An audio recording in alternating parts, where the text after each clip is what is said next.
So by October the 14th, Yorick and Richard were in the high camp. They left at 8 a.m. The weather was perfect. Their last bivouac was between 8,200 and 8,300 meters. The good weather held.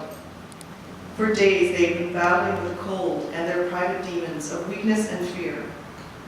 Now they felt a small ray of hope. Richard was calm, absorbing the wonderful silence. He began to think that they might just climb this face. Their long, multi-month battle was nearing its end. The south face was finally giving them a chance. He felt like one of the chosen ones, who, if they succeeded, would enter into the history books of Himalayan mountaineering. They neared the summit ridge, just a few meters from the col, where Christophe and Arthur had spent a night in the snow hole in 1987, so close to the top. There remained just one difficult stretch, a rock slab on which a light skiff of snow rested. They had a single 80-meter, 7-millimeter rope. It was abnormally thin, but they had chosen this diameter as well as dispensing with the usual second rope in order to save weight and increase their speed. Richard looped 2 slings over a rocky outcrop for a belay. As Yorick led out on the single line, he pounded in a piton after about 20 meters. Richard watched his every move. I was belaying him and giving him all my good thoughts, he said. Yorick climbed on with confidence, not slowing perceptibly when he reached the snowy slab. In the meantime, Selina was in Katowice with their eldest son, Maciek, while their youngest, Wojtek, was staying at the Estebna cottage with his grandmother.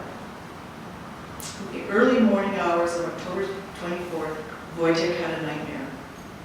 He was with his dad, going up and down in an elevator. Up and down, up and down. The motion was sickening. He wanted out, but it wouldn't stop. Even Yorick was helpless to make it stop. Wojtek became frightened and awoke, screaming for his grandmother. It was 4 a.m.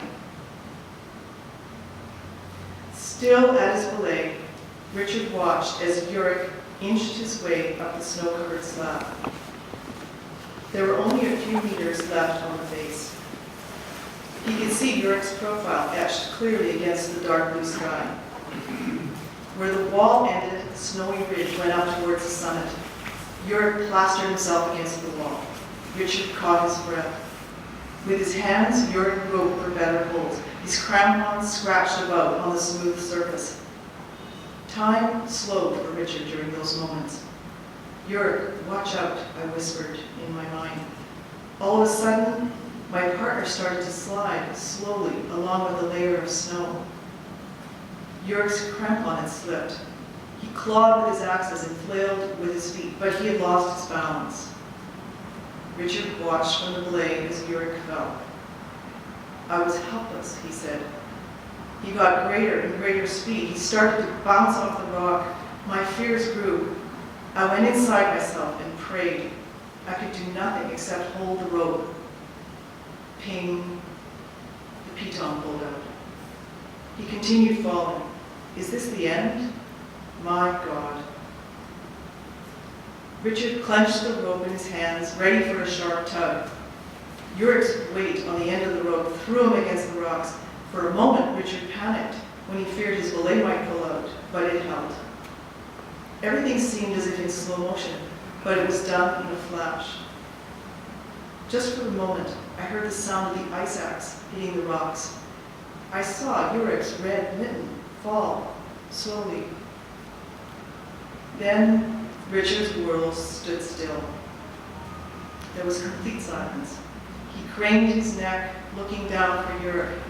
He should be just below, but no, the piton that came out would mean that the fall was significantly further.